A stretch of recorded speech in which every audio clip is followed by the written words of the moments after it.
The events I'll be discussing here happened to me in 2014. I'm going to use pseudonyms for everyone involved for obvious reasons. I'm 39 years old and have been happily married to my current wife for 4 years now. I'll be referring to me as Eric and to my wife as Jill, age 29. Jill and I have 2 boys, ages 1 and 3. I also have 4 older children, 3 boys and a girl, ages 17 male, 15 female, 14 male, and 10 male from my previous marriage to my ex-wife Amber, age 39. Most of my story is going to be centered around the 10-year-old. I'll call him Seth. I want to start out by going back about 11 years ago. At the time, Amber and I had 3 kids with a 4th, Seth, on the way. We were happy, but life was hectic as not only did we have a young family, I also had recently taken on more responsibility at work. This enabled us to buy a house, that SUV and van, and enabled Amber to be a stay-at-home mom. It did unfortunately require long hours, including weekends, but I always made quality time for my family and did more than my share of caring for the kids and tending to chores. Throughout our marriage, Amber always appeared to be happy and told everyone she was. But at times, it seemed like she was overwhelmed. In those times, I always stepped in and did more, as did our parents and her sister. Whenever she needed a break, she could take one. What I'm saying is she had lots of help from all of us. I also want to make it known that having 4 kids was a mutual decision mostly driven by Amber. Amber gave birth to Seth, and everything was going well. Although things were even more crazy than before. Chaos was routine with us, and to add to the mix, Amber also got a puppy for our kids. This again was Amber's idea, as my 3 older kids wanted one and kept begging her for one. There was never a dull moment, as our home was always full of kids, a dog, and our extended families, and I loved it. As time went on, it was apparent that Seth didn't look like me, my wife, my other kids, or anyone in either of our families. He had blonde hair, vivid blue eyes, and a light complexion, while the rest of the family had black or dark brown hair, brown eyes, and darker skin, as both Amber and I are half Italian. I know this doesn't necessarily mean anything, but it stuck in my head for some reason. Our parents and friends occasionally even made jokes saying Amber must have had an affair with the postman or something like that. It was all in good fun, as they meant nothing by it, and we all just laughed. As time went on, Seth's features became more distinct. To make a long story short, one day before he was 2, I secretly took him and got DNA tested. The results came back indicating Seth wasn't my son. That was the worst day of my life, and I cried hard for obvious reasons, but wasn't totally shocked. I talked to the clinic and asked if these tests are ever wrong. The clinician said very rarely, but recommended we take another test to confirm the initial results. We did, and the results were the same. My life was quickly unraveling, and I had to decide what to do next. I know a lot of guys are going to give me grief for this, but my initial plan was to do nothing, to just ignore it. My thought was I would try to live life normally to see if I could get past this, and did so for 5 weeks. During this time, I never confronted my wife, acted normal, and even had regular intimacy with her. My mind finally got the best of me, and I eventually broke and had the urge to get out fast before I lost it. I made an appointment with a divorce attorney and gave her all the details, including the DNA test. She asked how my wife reacted, and I told her I had not confronted her, because I wasn't sure I wanted a divorce until now. The attorney recommended that I confront her with witnesses to get her side of the story, but I just wanted out and decided not to do it. I knew if I confronted her, I would likely cave and give her another chance instead of going through with a divorce. The attorney asked if I knew who the affair partner was, and I told her I didn't. She recommended I investigate phone records, emails, text, etc. for possible clues.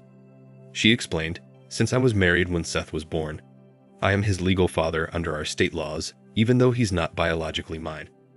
She further explained that the only outside chance for getting the court to release me of my parental responsibilities would be if 1, the bio father voluntarily comes forth, or 2, my wife pursues a paternity claim with the bio father. I didn't have time to do the detective work, so I hired a PI my attorney recommended, and in one day of going through our computer and cell phone records, he was able to identify the affair partner. The PI evidence determined the affair started on a dating site, the biggest one at the time. Amber set up a profile under the name of Elsa25, and her bio said she was single, had no children, and was looking for casual encounters. The profile was still active on the site, though all the pictures had been deleted. Amber had been exchanging messages with multiple guys on the site for nearly 3 months. It was disgusting. Most of the exchanges were just small talk and mild flirting, with the exception of the man she had the affair with. Let's call him Bob. He lived 23 miles away and worked the 3 to 11 p.m. shift at a factory. Like Amber, he was home during the day, so that's when they communicated and when they had their fun at his apartment. All their communications were done via the dating site. By the way, Seth looks just like Bob.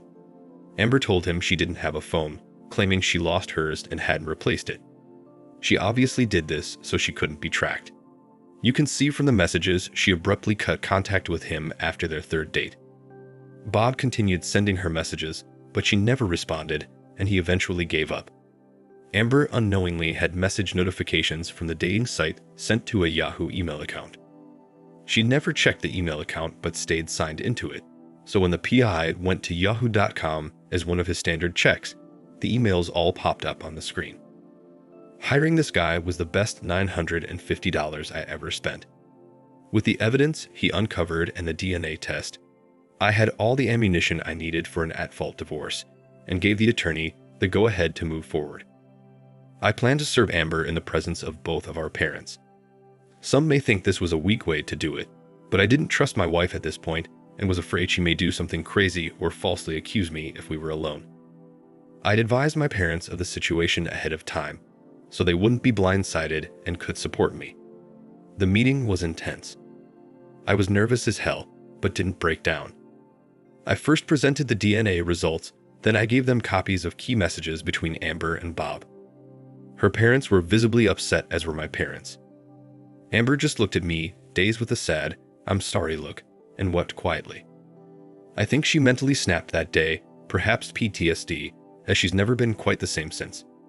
After things settled down in the room, Amber started saying she was very sorry and asked that I forgive her because she loved me and our family more than anything.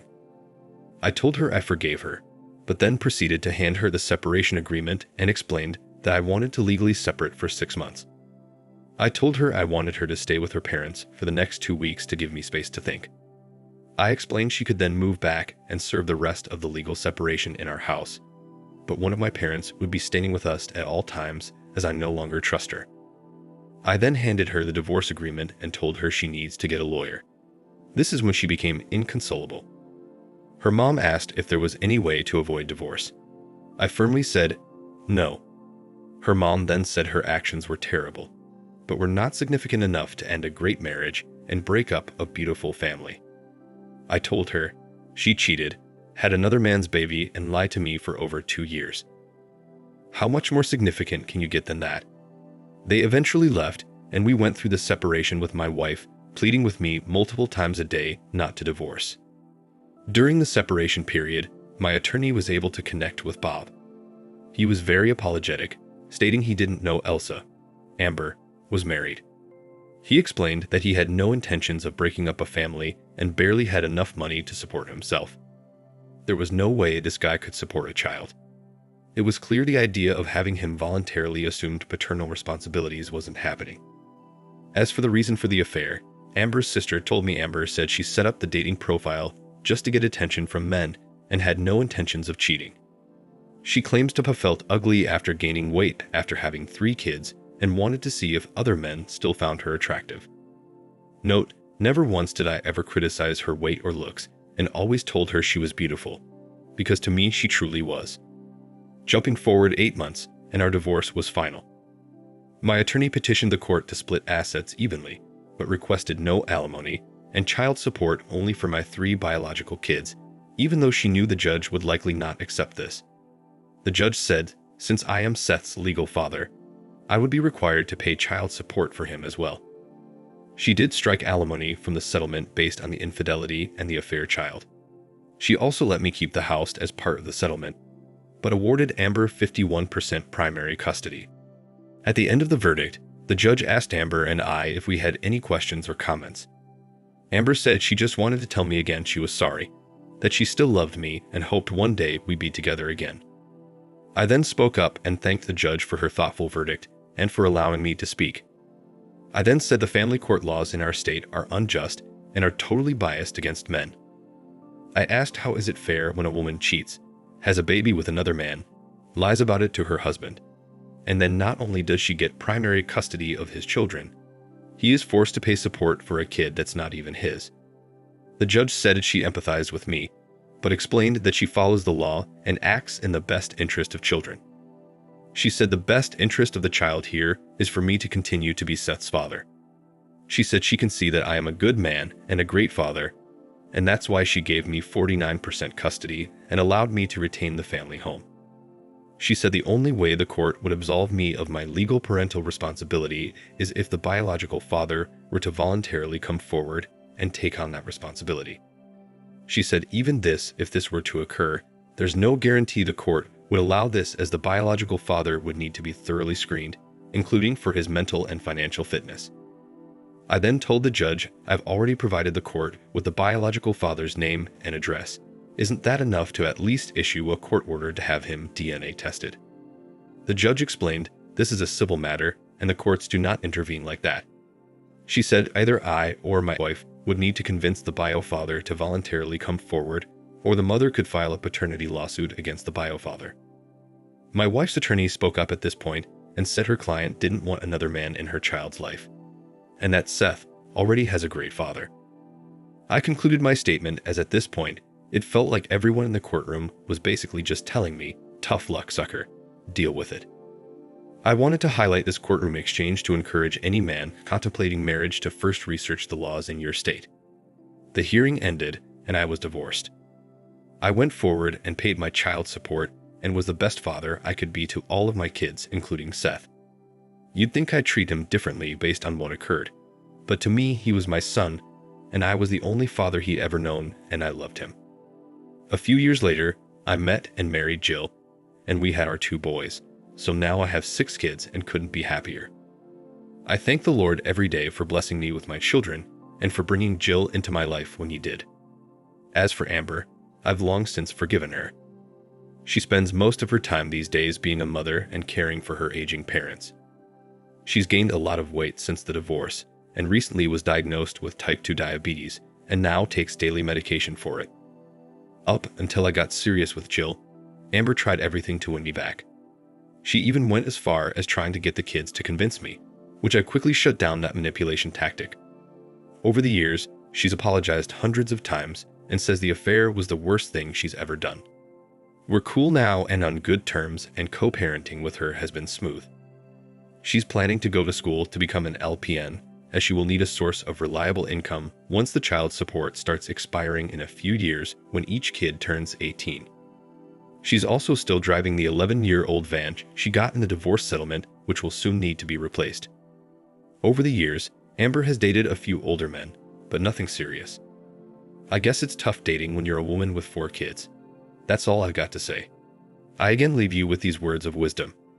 If you're a man who's thinking about getting married, first step back, cool your jets, and make sure you've got a good woman. Then check the family laws in your state before potentially making a decision you'll regret somewhere down the line. Thank you for watching. Like, comment, and subscribe if you enjoyed the video. Until next time, I'll see you again. Take care.